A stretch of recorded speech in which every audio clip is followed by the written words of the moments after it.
What is going on, everyone? Welcome to the ninth edition of the Littleroot Record. This week, I'm joined by New England's very own boy wonder and World's 2024 participant, Zach Weed. Zach, how are you? Good. How are you? I'm doing great. Thank you very much for joining us. Um, so, for the listeners who don't know who Zach is, Zach, why don't you introduce yourself? Tell us how you got into Pokemon and how you got into VGC. All right. So I am Zach Weed. I once got VGC on Twitter. Um, I got into VGC like COVID time, like 2020, 21 ish. I, it's like a very repetitive story, but Wolf's videos are what got me into it. I like kind of knew about Pokemon. I did like a playthrough of Sun and Moon, but that's it. But his videos, I was like really interested in VGC, so I started playing on and off on ladder, and then in 2022, I found out there was a regional near me in Secaucus, so I convinced my mom to go, and I ended up starting 2-0, but then going 2-2 to finish sixth out of 13 people. Happens. Yeah, but I knew from that moment on, it was a super fun experience, and I wanted to keep going. So 2023, I grinded as a senior,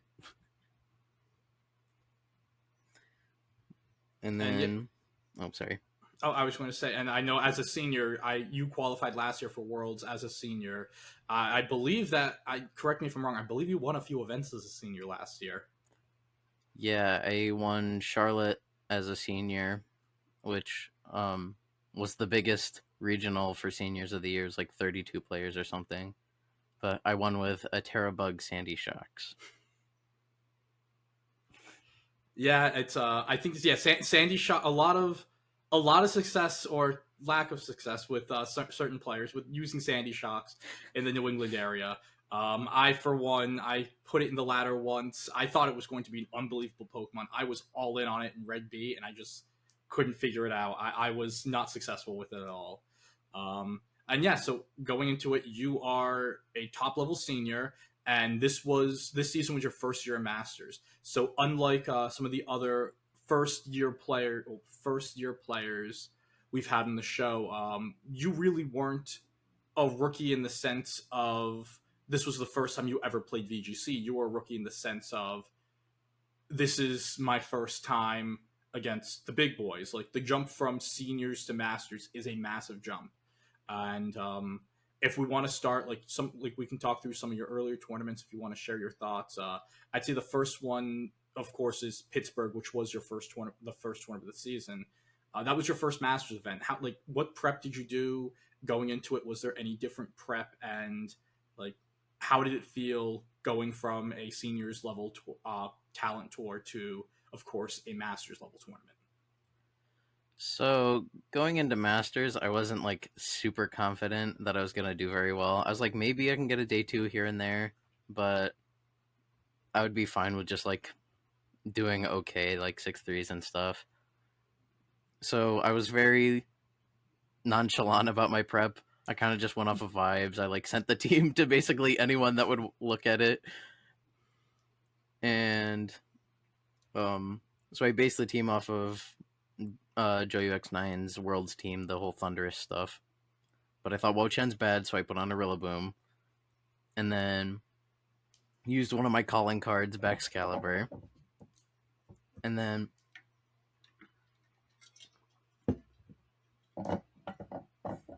so yeah, it was just a lot of like vibe stuff, and it ended up working out well because I started 7-0. But kind of fell off in day two though. Went 1-4. Yeah, I remember you messaging me during day two and just looking at your day two schedule. Do you remember any of the players who you played against? Because I think if you told the listeners, like it was a welcome to the big leagues gauntlet you had to go up against in day two. Yeah, I played 3 of the NAIC top 8 or 2023 NAIC top 8 in day two, being Jody, Choppa, and then Justin Knox. So it was quite the schedule. Yeah, and that was a definitely a welcome to the big leagues moment. Yeah. Now, with you bringing up Justin Knox as well, that is kind of another thing I wanted to say. Was that your so you have built with of course, first of all, going in seniors, you were probably building with other seniors. I know you were sending teams to, as you said, anyone who would look at it. And with you bring up Justin Knox, I know that later in this season, you've actually built extensively with Justin Knox and the rest of his circle, people like Toller Webb as well.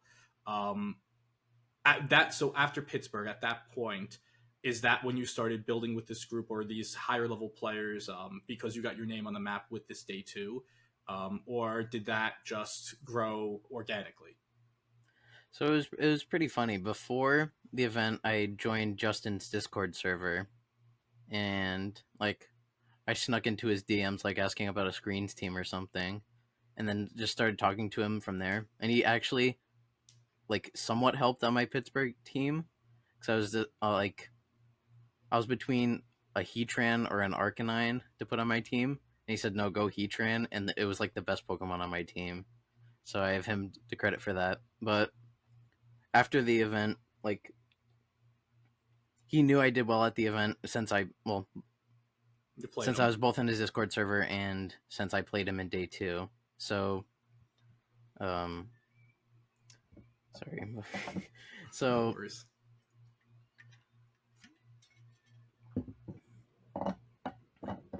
so he knew who I was, so I started talking with him more after that. And then what really when I really started working with him was when he let me try out for his MPA team. Okay. And how was that moment just being on NPA? No, for the listeners who don't know, NPA, it's one of the most prestigious VGC draft leagues, along with one of the oldest draft leagues. If you're making an NPA team, you've really, in my opinion, you've really made it as a player in terms of you are a known commodity and a known talent. So, how was it like playing and then making for that team? It was kind of surreal because like I didn't think I was nearly as good as some of the people on my team. Like Toller was on the team. Um, who else? Who else was on the team? Oh, Zomog was on the team. Aaron Brock was on the team, or Zomog Ryan Haig. Aaron Brock was on the team, along with a lot of really good European players and I think a really good Japanese player too. So I was lucky enough to be a steal. I was like the lowest amount of points you could get for a player, and I ended up doing pretty well. I think I went 3-2. I probably should have gone 4-1, but it, I lost to a crit in the last turn of the game on my final set. It happens. But I Yeah, mean, 3-2 in your first year in MPA, and that's something where again you're a known commodity now. You'll definitely be there next year, but that's just another big step in really just a player taking the next taking it to the next level, not only in terms of the tier that they have to play in, but the actual level of play. So you made a yeah. few other day twos throughout Regulation D and Regulation E, but really your big shining moment was in Regulation F, top eight at Orlando, where a lot of New England players had their best finishes. But out of everyone, you were the shining star of the day. I'd really like to dive into that. So honestly, from there, like let's just start with prep. What were you thinking going into the tournament? Who were you prepping with, and how did you come across the team that you ended up using? So going into Orlando, I was taking it pretty easy because I was only 12 points away from my Worlds invite, so I just knew that as long as I get like 6-3 or 5-4 with good res, I can get my Worlds invite. So I was just trying, like, playing around with some stuff. I didn't really settle on anything, but I had tried a Screamtail Komo team that was like it was pretty solid, but I couldn't like figure out the right six for it. And so I sent it to Justin, and he told me that Toller Webb was also working on similar stuff. So we got into a group chat and we're kind of like testing around the Screamtail, and then kind of like my other best performing teams. We kind of like accidentally stumbled on just the Raging Bull, Ogerpon, Ensign, Rilla, Ursh, Screamtail, Six, and it just it worked perfectly. Like the Screamtail was really good in testing. It absolutely destroyed the balance mirrors, which Raging Bolt balance and Reg F was very hard to break, Hmm. and Screamtail did it so well. But so yeah, we just grinded games with that. Well, in the tournament, Screamtail didn't actually end up being that good. So Happens. yeah, Yeah, so that and that now getting to that the tournament run, your day one. So I know at least in Justin Knox's server, like the big thing was he was saying that, oh, I'm bringing a Pokemon that has under 1% usage to Orlando, and everyone's trying to guess what it is. And then I see that you were running Screamtail, and I didn't want to say anything because I didn't want to ruin what you were running or what Justin was running. And in the back of my head, I'm like, yeah, I think Justin's running Screamtail because if Zach's running Screamtail, and I know that he plays up with Justin, I think it's Screamtail. So like day one, and you already said the Screamtail didn't do as well, but in day one, what matchups were you getting where the rest of your team was doing well, and why wasn't the Screamtail in those matchups doing as great? so the first round I pulled like the box standard Bolt balance team, and I tried Screamtail, but it just didn't end up working. And he was a very good player. He ended up beating me. So after that first loss, I was like, oh no, it's gonna be another one of those runs. And then I kind of just kept playing on vibes. Round two, I think I pulled some sort of screens team.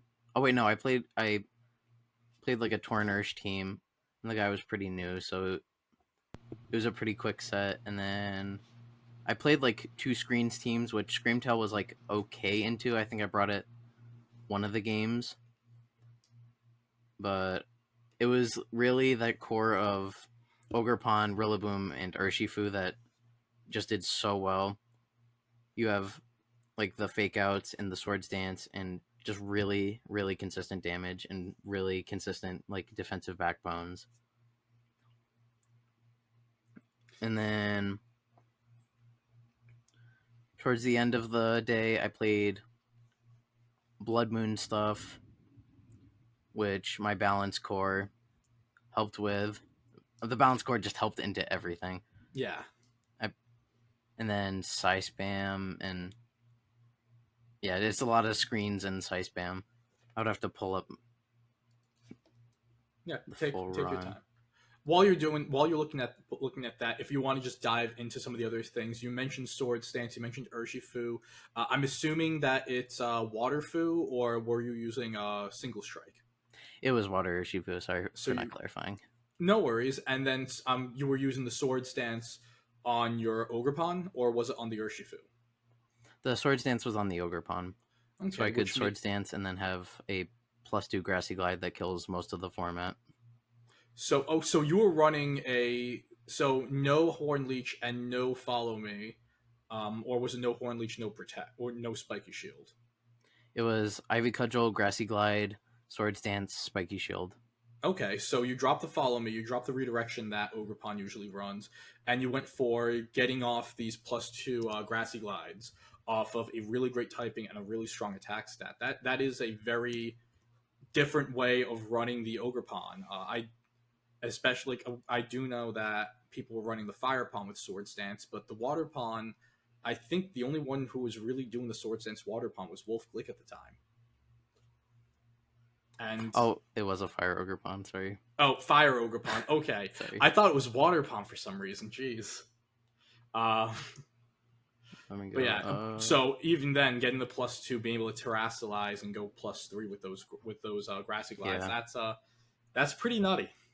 I sent the team sheet in the chat. Let me pull up my run too so I can look at the teams. No worries. Yeah, I'd say overall the day two is where we really want to go in, because you finished day one. Now day one you finished at 7-2 or 8-1. I finished day one 8-1, which is the first time that ever happened. I Okay. always like started really good and then lost the last rounds. I just lost steam, but this was the first time like really converting. That's no, that is good, and getting that and going to 8-1. A lot of New Englanders, you yourself, were in that day two, and where I'd say where we want to start with is the night going from day one to day two. That night, you've been into multiple day twos at this point. How did you feel? Like, what did you do anything differently going from night to night, or was it just I'm going to relax? I have my Worlds invite locked in. Everything else is gravy. So I think the two things that really helped was A, they posted the team sheets really quickly, so I had an idea of what to expect going into day two because I only had like maybe between 6 to 10 players I could possibly play being at 8-1. So I knew what to expect, and B, which is kind of the big lesson that I took from the tournament, is to not take it super seriously, like not as seriously. Because earlier in the year at like Knoxville, I was just taking it way too seriously. I was playing like I was being held at gunpoint.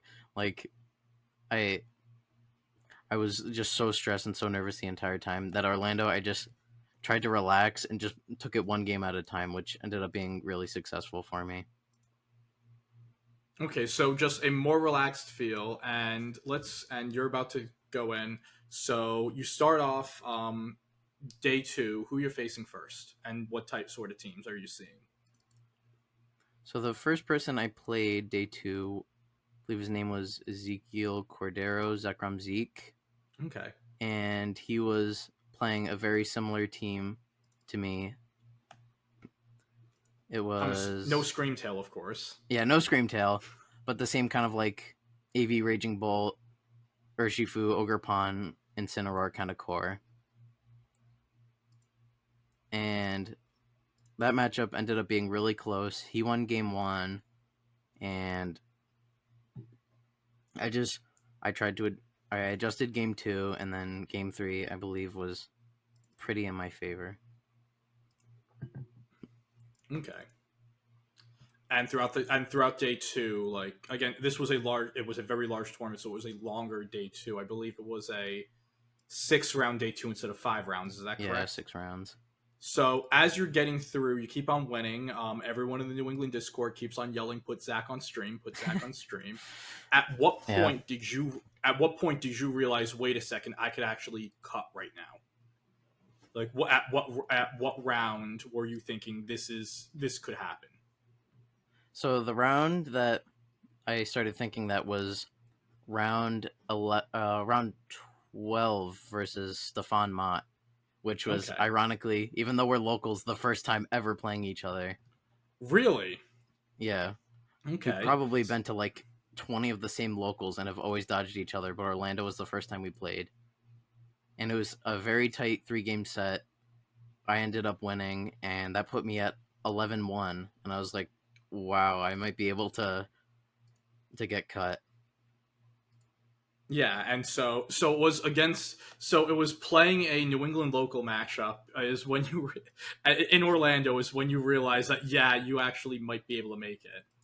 Yeah, And from there, after Stefan Mott, um, you had a couple other New England versus New England. You had round 14 Ben Grismer and round 15 Joshua Lorsey. I believe it was that round 14 win is when you had that 13-1 is when you locked in. I think at that point you were the only person to lock top cut. How did you yeah. feel with that? My round 14 versus Ben, we were both 12-1, so we were pretty certain that we were locked in to cut. But getting that win is nice for guaranteeing it. That was my first time ever beating him. It was a very close 3 game set, but it was when I made cut, I was just popping off. I was so happy. I didn't ever expect in my first year to actually get a top cut at a tournament, let alone like what the biggest regional ever, Yeah, and doing it from starting 0-1 to getting 13 straight wins. no, it's one of the most impressive runs we have seen. by any player, let alone a first year master. Now, specifically with this Ben Grismer match, I know people know about the clear amulet Hatterene that Ben used, and that is why everyone thought that they couldn't pardon shot into it, but you really could. I know you've mentioned this in passing, but you almost did click pardon shot into the Hatterene. Do you want to just tell that little aside and why you almost did it and why you ended up not clicking the button? Yeah, so I believe it was game two. My game plan was Ogerpon Incineroar and he led Hatterene Indeedee. So what I would normally do is Terrafire, Ivy Cudgel the Indeedee, it always kills, and then taunt the Trick Room Setter, but you can't taunt Hatterene in this case. So what I was going to do was Terrafire, Ivy Cudgel the Indeedee, and then Parting Shot in case he switched. And he didn't switch the Indeedee on that, or I ended up going for a taunt instead. I chickened out just so like to cover for a Terra or something. But he didn't Terra. I ended up killing the Indeedee, and if I had gone for Parting Shot, I would have discovered that it was fake. I'm This sure Kian blows. showed you the SpongeBob. This MF got fake clear amulet. Yeah, I know. I haven't seen that from Kian. I'm going to ask him after. Hold But on, yeah, I'll like pull it up. that was one of those things where on the pod that night we were trying to figure out why clear amulet, and we're like, oh duh, it's so you can't get party shotted out, and you can do your thing and keep momentum. And I still think like that is one of the biggest flexes of people don't know how this game actually works. Where he got a lot out of it being able to run it for Snarl and stuff, but to be able to say everyone's going to think parting shot doesn't work, so this item existing is going to trick everyone into thinking that this Pokemon's biggest weakness doesn't exist anymore, even though it still does. Like it's one of those things where even after close to now 2 decades of people playing VGC, we're still learning new things about this game every single event, and that was like one of those big moments. Yeah, it was crazy. Bro fooled like everyone. Not Yeah, even just like the mechanics expert Leonard Kraft Wobblefett knew that existed. He was like, yeah, like Parting Shot does get blocked by Clear Amulet, but no, it doesn't. I just sent the meme. yeah. I'm gonna have I'll have our editor put this in. Yeah, this is great. Probably one of the hardest times I've laughed. It was so funny. Yeah, I almost got him. So It was so close. back to the run. You do lose your round 15 to Joshua Lorsi. At that point, you were just playing for seeding. It didn't matter at all. Yeah, And I wasn't trying the hardest. I just trying game plans because I was pretty sure I was gonna, or just hiding game plans in case I play him in top eight. yeah, and we get to the top eight, and New England finally gets everything that we wanted, which was to see you on stream. And sadly, it's against one of the greatest Pokemon players, if not the greatest Pokemon player ever live in Wolf Click. So your first time on stream, your first time in Top Cut, it is against Wolf Glick, who is using a double Genie team with a Fire Water Grass of Instant Water Pond, no, Instant Waterfu, Amoonguss, and Flutter as the sixth. So, how did it feel just getting set up and going on stream? Have you ever played Wolf before this, or was this also your first time against Wolf? It was my first time ever playing Wolf, but going into it, I was just more happy than anything. I was like, I'm not gonna be upset if I lose. I'm in cut, and it's gonna be my first time on stream, which is what I really wanted out of the day, anyways. So going into it, I just tried my hardest. Was able to get game one off of a 1 HP survival. Game two, he kind of cooked me, especially with the Earth Power read on the Terra Poison Rillaboom. And then game three, it came down to a 50-50 whether I protect my Ogerpon or not. He got the call right that I don't protect my Ogerpon, and he won the game from there. Yeah, I know. Watching the game, like I think out of the entire Wolf's entire run that day, Wolf ended up winning the event. Wolf, I think out of all of the like the top cut games that we saw, you were the one that gave him the most. In my opinion, you were the one who gave him the most trouble. Like you were that you saw moments where Wolf very rarely.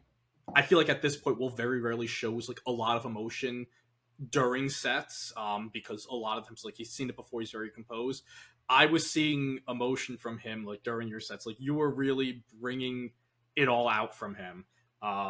So like how did that feel, like being able to not only face like one of the goats but really go toe to toe with him?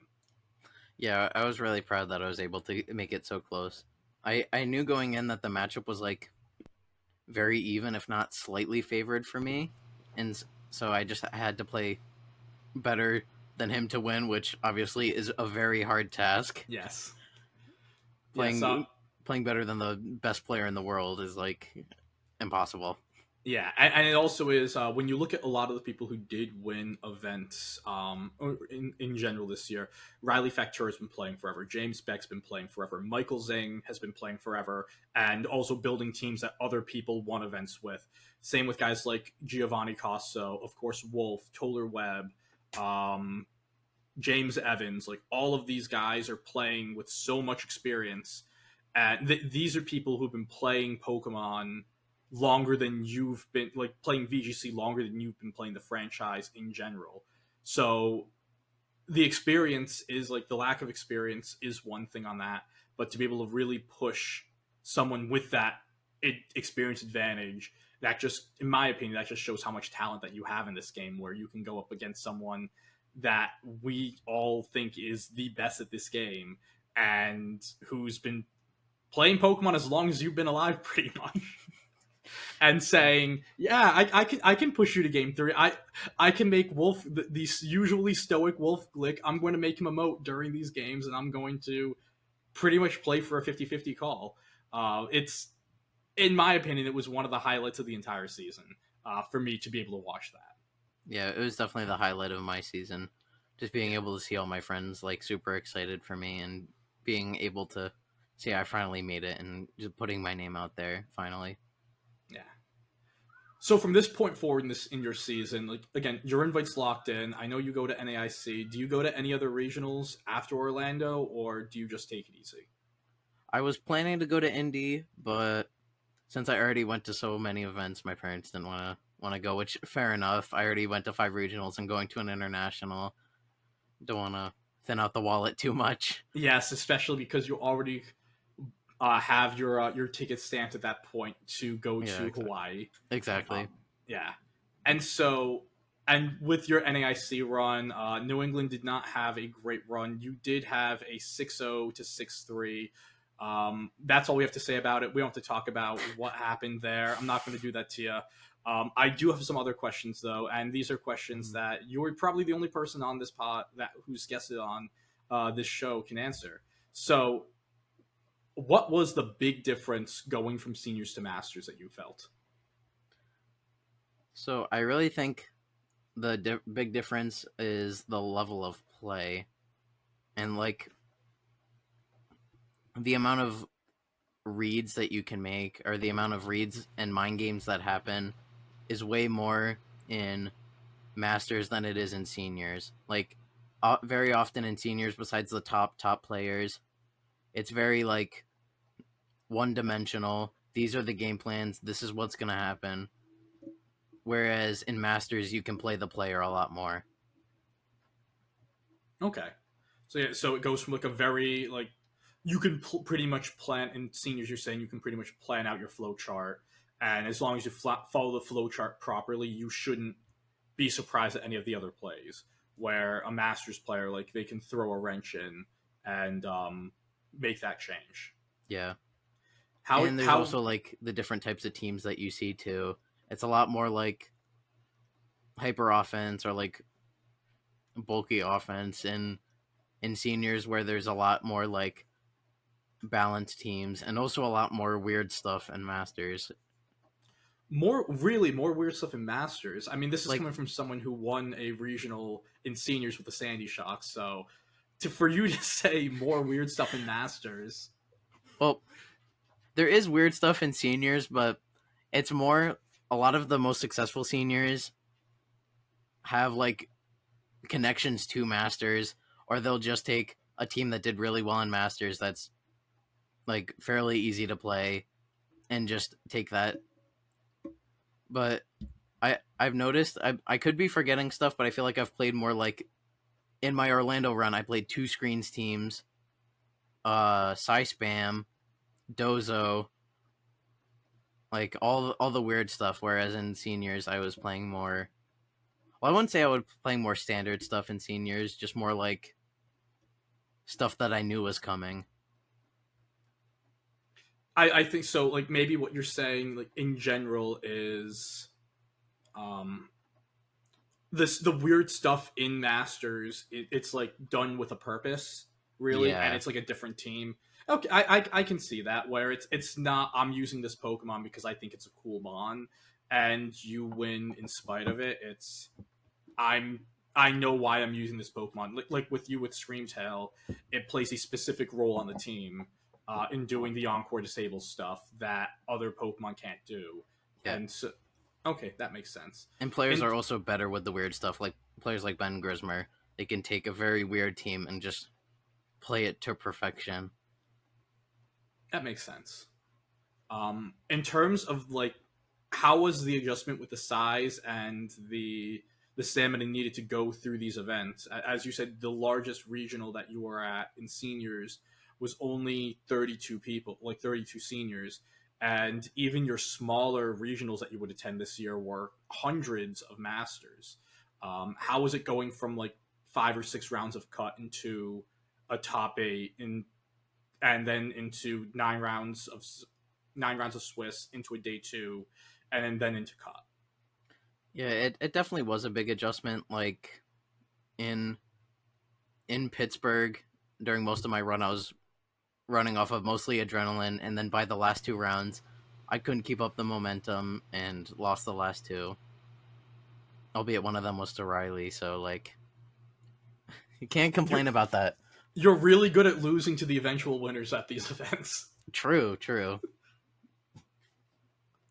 But Did you? it definitely is a lot going from like 4 to 5 rounds to all of a sudden nine, and then sometimes have a lunch break in there. So it's like 12-hour tournaments as compared to like 4 or 5. What were things that you did to help prepare and help like make those adjustments to the events? Hmm.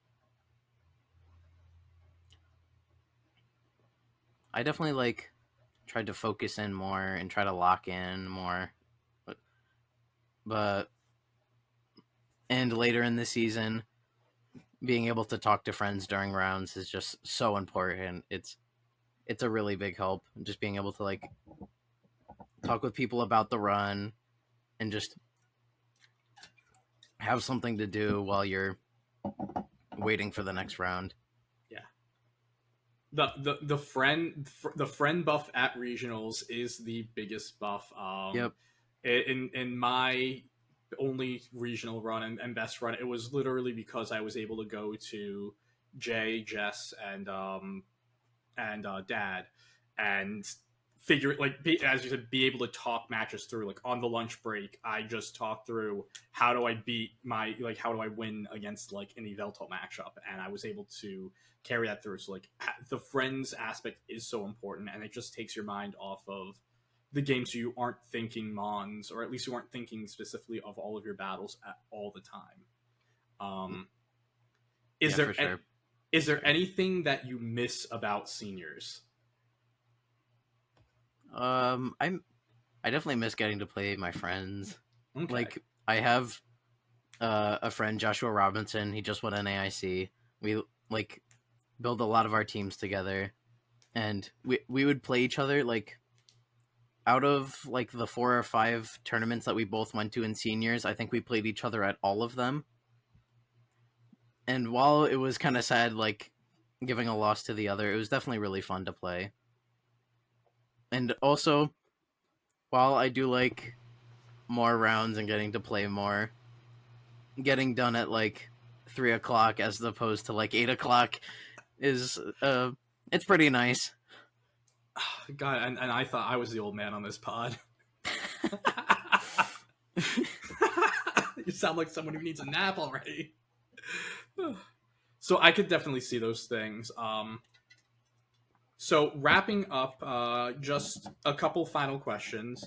Um, what does so you weren't able to go to Japan last year for Worlds. So while you qualified last year, this is going to be your first year going into Worlds.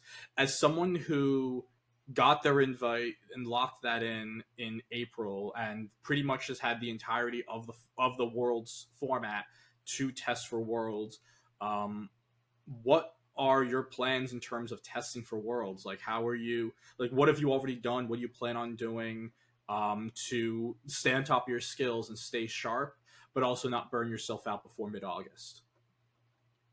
So what I've been trying to do is, well, after I gave myself a little break because I've been playing a lot, I tried to test a lot of like the different restricteds and like different archetypes.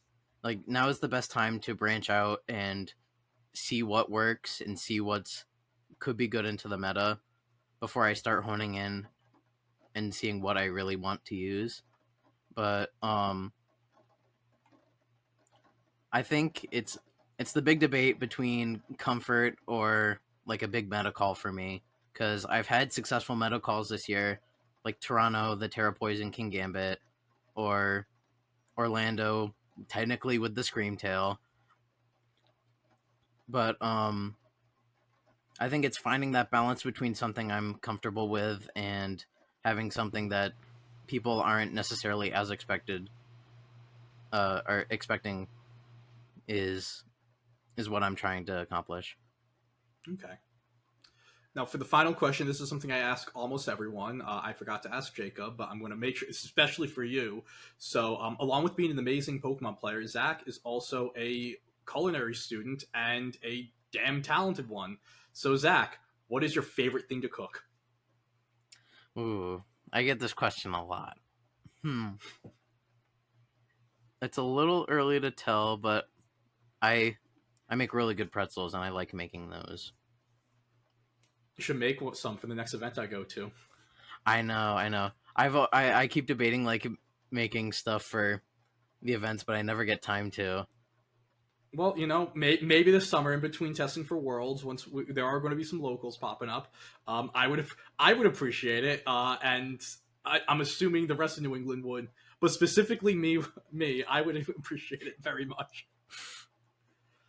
Before we go, do you have any shout outs? Of course, any socials you want to plug? Um, Now's the time. So first of all, definitely shout outs to my parents for driving me everywhere, for countless locals and regionals, and just being super supportive of me. Big shout outs to my friends, are my seniors' friends, Joshua Robinson and Julian. Both of them are always super supportive of me and are great friends to hang out with at regionals. Shout outs to Justin Knox for really like initiating me with the community and like giving me these connections to top players and just giving me the opportunity in like MPA and team building, and it's been really great. And then shout outs to all of New England. There's too many people to shout out, but everyone is super amazing, and I'm so lucky to live in like the best area for locals.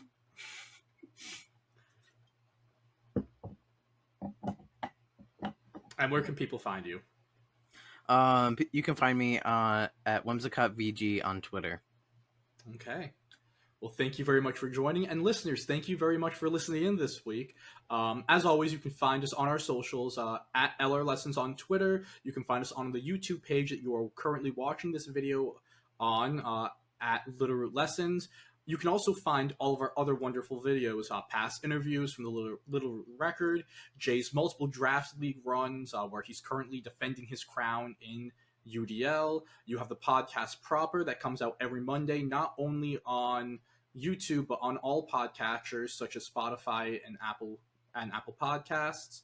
The second part of Carter's Genlock, the Generation 2 portion, his Crystal Run, just came out as of this recording date on June 22nd. So if you haven't watched that yet, make sure to go watch that, and also watch the first video, because it is something you want to watch chronologically. And as always, thank you very much for tuning in. And Zach, thank you for being here. Thank Have you a for great day, having me. everyone.